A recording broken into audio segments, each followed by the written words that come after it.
అదే RTV app వార్తల్ని క్షణాల్లో చదివే అవకాశం ఉంటుంది. ఒక న్యూస్ పేపర్, ఒక టెలివిజన్ ఛానల్ మీ చేతుల్లో ఎప్పుడూ ఉంటాయి. మన ప్రెసిడెంట్ గారు నజీర్ గారు, మన సెక్రటరీ గారు అందరూ కూడా ఇక్కడ అటెండ్ అయినారు. నేను దానికి వైస్ ప్రెసిడెంట్గా ప్రస్తుతానికి వివరిస్తున్నాను. ఇక్కడ ఏంటంటే సూపర్ మార్కెట్స్ అనేది ప్రతి ఒక్కరికి సంబంధించినటువంటి కాన్సెప్ట్ అండి. అందరూ జనాలు ప్రతి ఒక్కరికి కూడా జనాల్లో మమేకమై జీవిస్తూ ఉంటారు.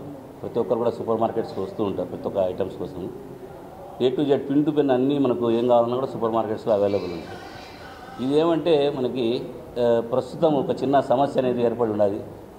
ముఖ్యమైన సమస్య ఏంటంటే పెద్ద పెద్ద ప్లేయర్స్, పెద్ద పెద్ద స్టోర్స్ ఇలాంటివి రావడం వల్ల ఉపాధి కోరుకుంటూ ఏదో సెల్ఫ్ ఎంప్లాయ్మెంట్ చేసుకుంటూ ప్రస్తుతం ప్రభుత్వానికి భారం కాకుండా వాళ్ళ జీవనాన్ని గడుపుకుంటూ మనకు ప్రభుత్వం మీద ఎటువంటి భారం వేయకుండా సెల్ఫ్ ఎంప్లాయ్మెంట్ క్రియేట్ చేసుకొని సూపర్ మార్కెట్స్ చేసుకుంటున్నారు.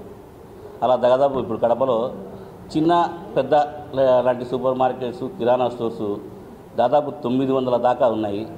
ప్రతి స్టోర్లో కూడా కనీసం 2 నుంచి 3 ఎంప్లాయీస్ తీసుకున్నారు. చిన్నసాటి ఎంప్లాయీస్ అంటే వాళ్ళ కుటుంబాలు కూడా దాని మీద ఆధారపడి ఉన్నాయి.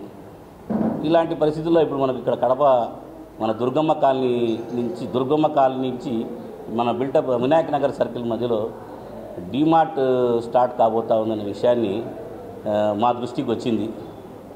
దీని గురించి కొంచెం ప్రభుత్వాన్ని మేము సహాయం కోరుతున్నాము. ఎందుకంటే దాదాపు 10,000 మంది అన్ని వ్యాపారస్తులు, అంటే డిమార్ట్ అనేది ఒక హబ్బులాగా ఉంటుంది. వ్యాపారాల మీద చాలా పెద్ద ఎత్తు ఎఫెక్ట్ ఉంటుంది. కాబట్టి ఇటువంటి పరిస్థితులలో మన సూపర్ మార్కెట్ అసోసియేషన్ తరఫున మాకు కొంచెం ప్రభుత్వం న్యాయం చేయాలని కోరుతున్నాము. చిన్నపాటి ఊర్లు, మన కడప జిల్లా అనేది ఒక చిన్న లిమిటెడ్ పాపులేషన్ ఉండే టౌను. ఇట్లాంటి టౌన్స్లో అలాంటి వ్యవస్థలు వచ్చి ఎంటర్ అయినప్పుడు ఈ చిన్న చిన్న వ్యాపారాలు చితికిపోతారు, రోడ్డును పడాల్సిన అవసరం అవుతుంది. ప్రస్తుతం కార్పొరేషన్ పేరుతో ట్యాక్స్లు అయితేనేమి, ట్రేడ్ లైసెన్స్ అయితేనేమి, ఫుడ్ లైసెన్స్ అయితేనేమి, ఈ అడ్వర్టైజ్మెంట్స్ అయితేనేమి, వీటి మీదంతా వెచ్చించి ఆ 3-4 ఎంప్లాయీస్ కూడా ఎంప్లాయ్మెంట్ ఇచ్చి ఇటువంటి భారం లేకుండా జీవనాలను సింపుల్గా గడుపుతున్నారు. పెద్ద స్థాయిలో కాకుండా ఒక చిన్న స్థాయిలో గడుపుతున్నారు. ఇలాంటి పెద్ద ప్లేయర్స్ వచ్చి మార్కెట్లో ఎంటర్ అయిపోతే వీళ్ళందరికీ కూడా ఉపాధి కోల్పోతుంది. దీని బాధ్యత ప్రభుత్వం తీసుకోవాలి. ఎందుకంటే ప్రజాప్రభుత్వం, ప్రజలకు న్యాయం చేసే ప్రభుత్వం కావాలి.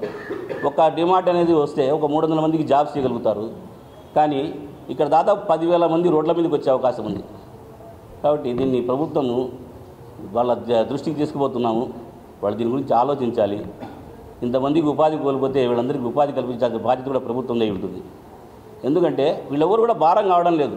ఒక్కొక్క సూపర్ మార్కెట్లో 5 మంది నుంచి 6 మందికి ఎంప్లాయ్మెంట్ ఇస్తున్నారు. వాళ్ళ కుటుంబాలు దాని మీద ఆధారపడి ఉన్నాయి. కాబట్టి ప్రభుత్వం దీన్ని తక్షణమే. మరిన్ని వీడియోస్ కోసం ఛానల్ ని సబ్స్క్రైబ్ చేయండి. లేటెస్ట్ అప్డేట్స్ కోసం వాట్సాప్ ఛానల్ ని ఫాలో చేయండి. అండ్ లింక్ డిస్క్రిప్షన్ లో ఉంది.